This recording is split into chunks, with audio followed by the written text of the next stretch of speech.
Fantastis, tak ada kata lain yang lebih tepat untuk menggambarkan suasana Grand Final Indonesian Idol kedua yang berlangsung semalam di gedung JHCC Jakarta. Panggung yang luar biasa luas, siraman lampu ribuan watt, sound system yang hingar-bingar berpadu dengan gemuruh suara penonton menjadikan Grand Final Indonesian Idol kedua disebut-sebut sebagai ajang musik terbesar yang pernah diselenggarakan oleh sebuah stasiun televisi.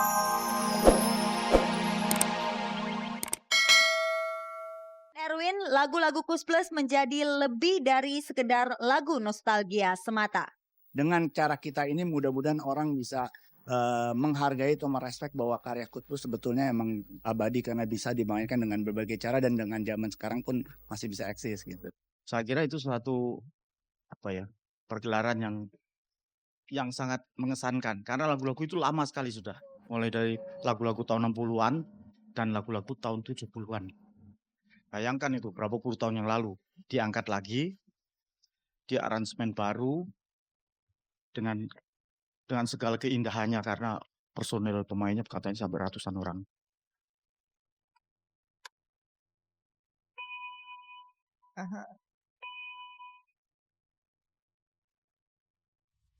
Pemirsa Anda yang kebetulan menjadi fans artis tertentu, pasti Anda ingin memiliki benda-benda milik artis tersebut. Nah, Femi Permatasari kembali menggelar bazar artis. Barang apa saja yang bisa Anda dapatkan di sana? Dan pemirsa, semalam Mike dan Judika sudah unjuk kebolehan dalam Grand Final Indonesian Idol kedua.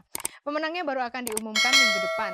Dan selama seminggu ini Anda diberi kesempatan untuk mengirim SMS sebanyak-banyaknya buat jagoan Anda. Tapi sebelum Anda saksikan liputannya, kita nikmati dulu bazar artis garapan Femi Permatasari.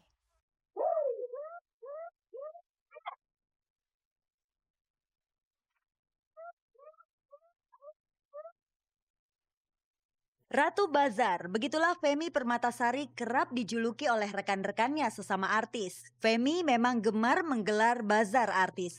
Kemarin untuk kesekian kalinya, Femi menggelar bazar artis di Kelapa Gading Mall. Jadi setahun itu kurang lebih 5 mall saya datengin untuk acara artis fair saya.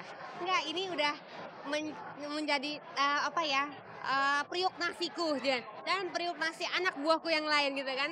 Jadi saya pikir ini kan dari awal juga cuma iseng kok, saya waktu itu lagi Krismon, artis nggak ada kerjaan gitu kan, sinetron nggak ada, iklan nggak ada, apapun nggak ada.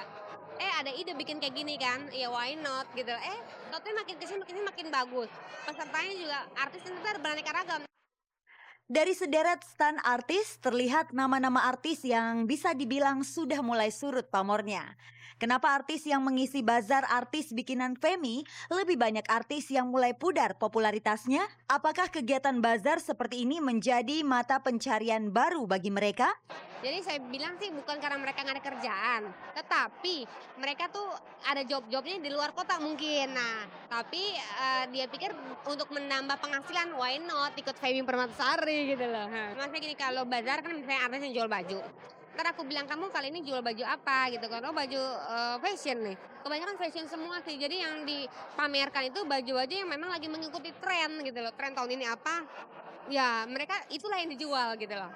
Selera Femi dalam berbusana tentu tidak sembarangan. Sebagai artis, Femi pasti tak ingin dicap punya selera buruk dalam berbusana oleh para penggemarnya. Selera tinggi dalam berbusana sering disamaartikan dengan busana yang bermerek dan mahal. Apakah Femi juga penganut paham yang demikian? Saya demen suka juga merek-merek tertentu, tapi tidak menutup kemungkinan juga dengan memakai baju kayak factory outlet, itu oke kok gitu. Yang penting kita pakai pede. Saya juga kadang pakai kaos yang 15.000, celana jeans yang 50.000, tapi karena saya pede, ya oke-oke aja sih, so far so good.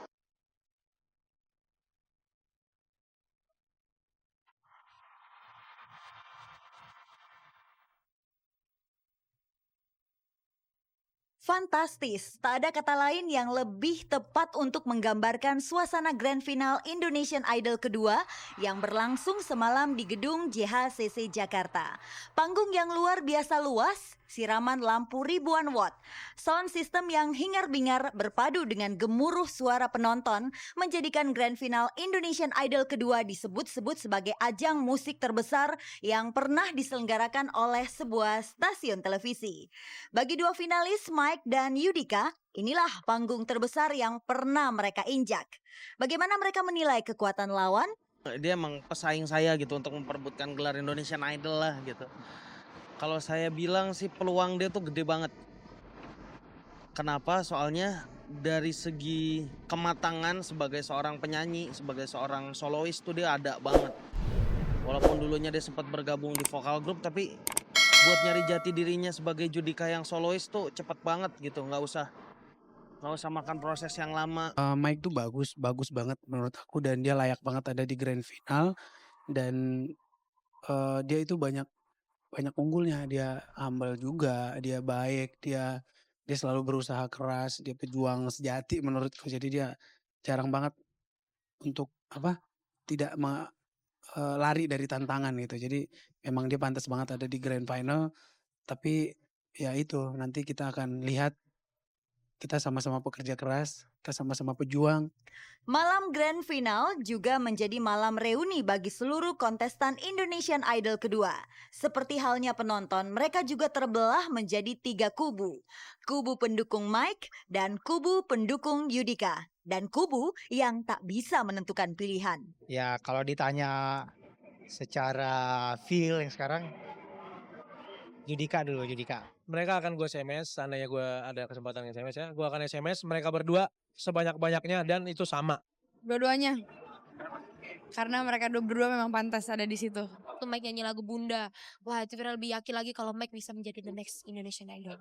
Saat yang ditunggu pun tiba. Mike dan Yudika silih berganti mengeluarkan jurus pamungkasnya karena gelar jawara Indonesian Idol kedua sudah di depan mata. Saling mengagumi, respek terhadap lawan adalah bentuk persaingan yang indah. Sanggupkah Anda menirunya? Pemirsa, jika saya menyebut nama Rianti, pasti Anda langsung teringat dengan sinetron Liontin dan sosok Naysila Mirdad. Akting Nay dalam sinetron tersebut memang memikat, padahal ini baru sinetron pertama Nay. Nay berhasil menepis keraguan banyak orang yang selama ini menganggap Nay hanya bermodalkan nama besar orang tuanya Lydia Kandou. Apakah Nay mulai terganggu dengan popularitasnya? Inilah jawaban Nay.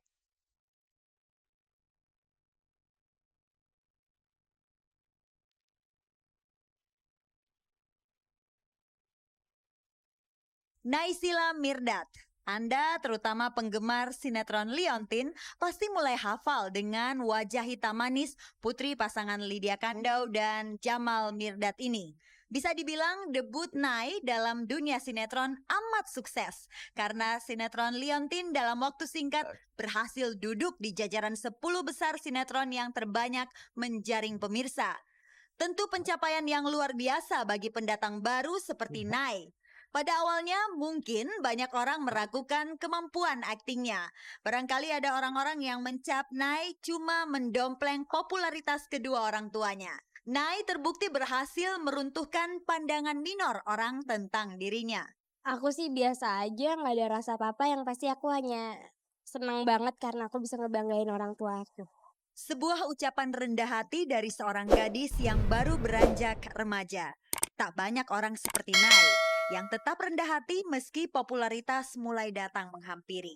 Nay pasti sadar dirinya bukan Nay yang dulu, yang paling-paling hanya dikenal sebagai putri Jamal dan Lydia Kandou. Nay kini mulai dikenal sebagai Nay Liontin. Iya sih, lumayan ada yang bilang suka, halo Rianti, Rianti gitu. Robinya mana, Dionnya mana, suka pada kayak gitu. Ya aku senang lah, itu ada kebanggaan tersendiri buat aku. Nay mulai akrab dengan popularitas. Dalam waktu bersamaan, Nay juga mulai akrab dengan uang. Nay kini punya penghasilan sendiri sebagai pemain sinetron. Honornya sebagai pemain pemula tentu tak sebesar honor Lydia Kandou misalnya. Namun bagi remaja seperti Nay, bisa pegang uang sendiri jelas jadi kebanggaan tersendiri. Kemanakah Nay membelanjakan uangnya? Honor pertama aku belum aku pakai sama sekali, tapi yang pasti aku udah ada rencana sendiri. Mau aku tabung, tapi aku mau kasih surprise buat mama sama papa.